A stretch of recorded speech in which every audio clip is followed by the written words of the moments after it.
My YouTube channel banking through Kannada. Finally wait is over. ಯಾಕೆಂದರೆ ಈಗ RRB-PO first reserve ಲಿಸ್ಟಲ್ಲಿ select ಆಗಿರೋರಿಗೆ ಇವತ್ತು ಮಧ್ಯಾಹ್ನದ ಮೇಲೆ ಎಲ್ಲ ಮೇಲ್ ಬಂದಿದೆ. ನಾನು ಕೂಡ ಬ್ಯಾಂಕಲ್ಲಿದ್ದೆ, ಮೇಲ್ ಬಂತು ಆ್ಯಂಡ್ ಜಸ್ಟ್ ಬ್ಯಾಂಕಿಂದ ಬಂದಿದ್ದೀನಿ. ಸೊ ವಿಡಿಯೋ ಅಪ್ಲೋಡ್ ಮಾಡೋಣ, ಇದು ಒಂದು ಮೇಲ್ ಬಂದಿದೆ ಅಲ್ವಾ ಡಾಕ್ಯುಮೆಂಟ್ ವೆರಿಫಿಕೇಷನ್ದು ಅಂತ ಅಂದ್ಕೊಂಡು ಮಾಡ್ತಿದ್ದೀನಿ.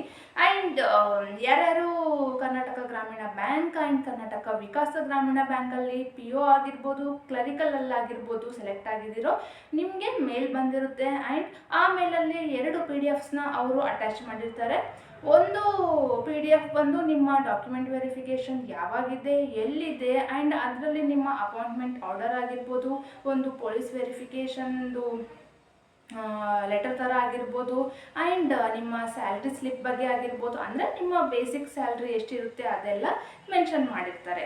ಆ್ಯಂಡ್ ಇನ್ನೊಂದು PDF ನಾನು ಹೇಳಿದಂಗೆ ನಿಮಗೆ ನೀವು ಫಿಲಪ್ ಮಾಡಬೇಕು ಆ ಫಾರ್ಮ್ಸ್ನ. ಆಲ್ಮೋಸ್ಟ್ 40+ ಇರ್ತವೆ.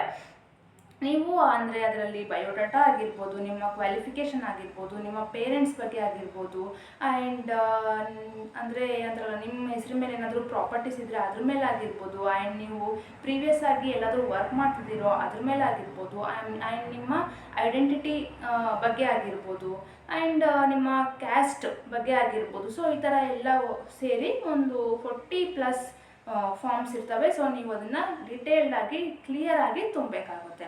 ಆ್ಯಂಡ್ ಎಲ್ಲೆಲ್ಲಿ ನಿಮ್ಮ ನೇಮ್ ಅಂತ ಅವ್ರು ಕೇಳ್ತಾರೋ ಅಲ್ಲೆಲ್ಲ ಪ್ಲೀಸ್ ನೀವು ಕ್ಯಾಪಿಟಲ್ ಲೆಟರ್ಸಲ್ಲಿ ತುಂಬಕ್ಕೆ ಟ್ರೈ ಮಾಡಿ. ಓಕೆ, ಆ್ಯಂಡ್ ಅಲ್ಲಿ ಮೆನ್ಷನ್ ಕೂಡ ಮಾಡಿರ್ತಾರೆ ಇನ್ ಕ್ಯಾಪಿಟಲ್ ಲೆಟರ್ಸ್ ಅಂತ. ಸೊ ಅಲ್ಲಿ ಮಿಸ್ಟೇಕ್ ಮಾಡಬೇಡಿ. ಆಫ್ಕೋರ್ಸ್ ನೀವು ಮಿಸ್ಟೇಕ್ ಮಾಡಿದ್ರು ಇನ್ನೊಂದು ಪ್ರಿಂಟ್ ತಗೋಬೋದು, ಬಟ್ ಕೇರ್ಫುಲ್ಲಾಗಿ ತುಂಬಿ. ಆ್ಯಂಡ್ ನಿಮ್ಗೆ ಏನಾದರೂ ಗೊತ್ತಿಲ್ಲ ಅಂತಂದರೆ ನಾನು ಆಲ್ರೆಡಿ KGBದು ಏನಾದ್ರಲ್ಲ POದು ಕೂಡ ಆ್ಯಂಡ್ ಆಫೀಸ್ ಅಸಿಸ್ಟೆಂಟ್ ಕೂಡ ಎರಡರದ್ದು ಫಾರ್ಮ್ ಫಿಲ್ಲಿಂಗ್ ಪ್ರಾಸೆಸ್ನ ತುಂಬಾ ಡೀಟೇಲ್ಡಾಗಿ ವಿಡಿಯೋಸ್ ಮಾಡಿ ಅಪ್ಲೋಡ್ ಮಾಡಿದ್ದೀನಿ. ನಾನು ಅದ್ರ ಜೊತೆಗೆ ತುಂಬ್ಕೊತಾನೆ ಹೋಗಿದ್ದೀನಿ, ಸೊ ದಟ್ ನಿಮಗೂ ಕ್ಲಾರಿಫಿಕೇಷನ್ ಬರುತ್ತೆ ಅಂತ. ಆ್ಯಂಡ್ ನೀವು ಆ ವಿಡಿಯೋಸ್ನ ನೋಡೋದ್ರಿಂದ ನಿಮಗೆ ಯಾವ ಥರ ಫಾರ್ಮ್ ಫಿಲಪ್ ಮಾಡಬೇಕು ಅನ್ನೋ ಒಂದು ಐಡಿಯಾ ಸಿಗುತ್ತೆ. ಓಕೆ, ಅದನ್ನ ನೋಡ್ಕೊತಾನೆ ನೀವು ಫಾರ್ಮ್ನ ಫಿಲಪ್ ಮಾಡ್ಬೋದು. ಅದನ್ನ ನಾನು ಡಿಸ್ಕ್ರಿಪ್ಷನ್ ಬಾಕ್ಸಲ್ಲಿ ಕೊಟ್ಟಿರ್ತೀನಿ, ಒಂದ್ಸಲ ಹೋಗಿ ನೋಡಿ. And that's it. ಮತ್ತೆ ಸೆಕೆಂಡ್ ರಿಸರ್ವ್ ಲಿಸ್ಟ್ ಯಾವಾಗ ಬರುತ್ತೆ ಅಂತ ಎಷ್ಟೊಂದು ಜನ ಕಾಯ್ತಿರ್ತೀರಿ. ಎಸ್, ಇವಾಗ ನೋಡಿ ಫಸ್ಟ್ ರಿಸರ್ವ್ ಲಿಸ್ಟೇ ಈಗ ಡಾಕ್ಯುಮೆಂಟ್ ವೆರಿಫಿಕೇಷನ್ ಬಂದಿರೋದು ಈ ಏಪ್ರಿಲ್ ಲಾಸ್ಟಲ್ಲಿ ರಿಸರ್ವ್ ಲಿಸ್ಟ್ ಔಟ್ ಆಗಿರೋದು. ಮೇ ಅಲ್ಲೇ ಬರುತ್ತೆ ಅಂತ ಅಂದ್ಕೊಂಡಿದ್ವಿ, ಬಟ್ ಬರಲಿಲ್ಲ. ಆ್ಯಂಡ್ ಜೂನ್ ಆಲ್ಮೋಸ್ಟ್ ಈಗ ಹಾಫ್ ಮಂತ್ ಹೋದಂಗೆ. ಸೊ 1.5 ಮಂತ್ ಅವರು ಡಾಕ್ಯುಮೆಂಟ್ ವೆರಿಫಿಕೇಷನ್ ಕರೆಯೋಕ್ಕೆ ತಗೊಂಡ್ರು. ಸೊ ಬರುತ್ತೆ, ಪೇಷನ್ಸಿಂದ ವೆಯ್ಟ್ ಮಾಡಿ. Okay, and July and August, in between July and ಆಗಸ್ಟಲ್ಲೇ ಬರುತ್ತೆ. ನೀವು ಪೇಷನ್ಸ್ ಇರಬೇಕು ನಿಮ್ಮ ಹತ್ರ ಅಷ್ಟೇ. ಅದು ಬಿಟ್ಟು ನೀವು ಬೇರೆ ಎಕ್ಸಾಮ್ನೆಲ್ಲ ಬಿಟ್ಕೊಂಡು ಕೂತ್ಕೋಬೇಡಿ. ಆಲ್ಮೋಸ್ಟ್ RRBದು ಪ್ರಿಲಿಮ್ಸ್ ಬರೆಯೋ ಟೈಮೇ ಬಂದಿರುತ್ತೆ ಅನಿಸುತ್ತೆ. ನೀವು ಅದನ್ನ ಚೆನ್ನಾಗಿ ಓದ್ಕೊಂಡು ಬರಿತಾ ಇರಿ. ಅಷ್ಟೊತ್ತಿಗೆ ನಿಮ್ಮ ರಿಸರ್ವ್ ಲಿಸ್ಟ್ ಏನು ಅಂತ ಗೊತ್ತಾಗುತ್ತೆ. ಓಕೆ, ಆ್ಯಂಡ್ ನಾನು ಆಲ್ರೆಡಿ ಲಾಸ್ಟ್ ವಿಡಿಯೋಲ್ಲೂ ಕೂಡ ಹೇಳಿದ್ದೆ, ಅಂದರೆ ರಿಸರ್ವ್ ಲಿಸ್ಟ್ ಅಂತ ಬಂದಾಗ ನಾವು ಕಾಯಲೇಬೇಕು ಅಂತ. ಅದು ಮಿನಿಮಮ್ ಅಂತ ಏನಿಲ್ಲ ಅಂದರೂ 15 ದಿನ ಅಂತೂ ತಗೋತಾರೆ. ಮ್ಯಾಕ್ಸಿಮಮ್ ಎಷ್ಟಾದರೂ ಆಗ್ಬೋದು ಅಂತ ನಾನು ತುಂಬಾ ಕ್ಲಿಯರಾಗಿ ಮೆನ್ಷನ್ ಮಾಡಿದ್ದೆ. ಆ್ಯಂಡ್ ಒಂದು ಎಕ್ಸಾಂಪಲ್ ಕೂಡ ಕೊಟ್ಟಿದ್ದೆ, ನನಗೆ ಗೊತ್ತಿರೋರ್ದು ಹೆಂಗಾಯಿತು ಲಾಸ್ಟ್ ರಿಸರ್ವ್ ಲಿಸ್ಟಲ್ಲಿ ಎಷ್ಟು ಟೈಮ್ ತೊಗೊಂಡ್ರು ಅಂತ. ಅವರು ತುಂಬಾ ಲೇಟ್ ಮಾಡಿದರು.